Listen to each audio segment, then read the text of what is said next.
চাই 100 টাকা করে, আমরা আসি 50 টাকা করে। জুলুম বলতে তো আমরা তো যে সবসময় এই জায়গা থেকে যাই, এলাঙ্গা থেকে গেলে মনে করেন যে ভাড়া পড়ে 300 টাকা 250 টাকা হলে আমরা মনে করেন যে রংপুর কুড়িগ্রাম যেতে পারি, কিন্তু এখন বেশি যাচ্ছে। আমরা আগে যাই মনে করেন যে 250-300 টাকা দেয়, এখন 500 চা। 16 ডিসেম্বর উপলক্ষে আজকে মনে করেন যে প্রতিটা গাড়ি পিছিয়ে মনে করেন 200-300 টাকা বাড়তি চেয়ে নিচ্ছে এরা। মনে করেন যে আগে 200 টাকা হলে যেতে পারতাম, এখন এনারা বলে যে 300, 400, 500 এরকম যে যেরকম পারতেছে বলতেছে। এই জন্য আমরা দাঁড়াই আছি, আমরা যাবো কুড়িগ্রাম।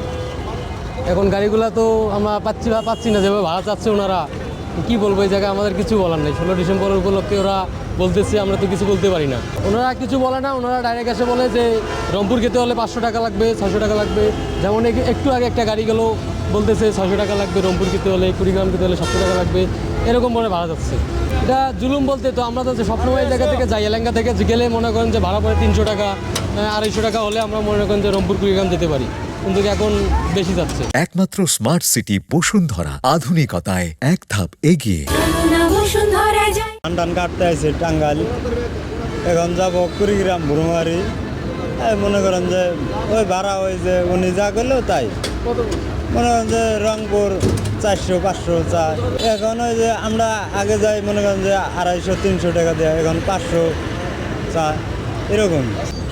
আজকে একটু বেশি চাচ্ছে। লোকাল গাড়ি সেগুলো 80 টাকা 100 টাকা নেয়, আর যেগুলো আপনার ভালো গাড়ি যেগুলো আর কি সেগুলো 150-200।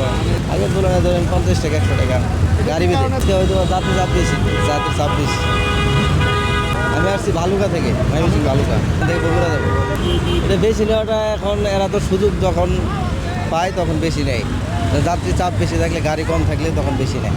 এই দিবস উপলক্ষে বলতে সরকারি ছুটিগুলোতে মানুষের বাড়ি যাওয়ার একটা বেশি থাকে, এই জন্য সবাই বাড়ি যেতে চায়। যাত্রী চাপ বেশি থাকে সেজন্য একটু ভালো বেশি। চাই 100 টাকা করে, আমরা আসি 50 টাকা করে। আর চাই কি আমি তাই আর লাগে উচিত হেঁটে তো আর পায় না কেউ।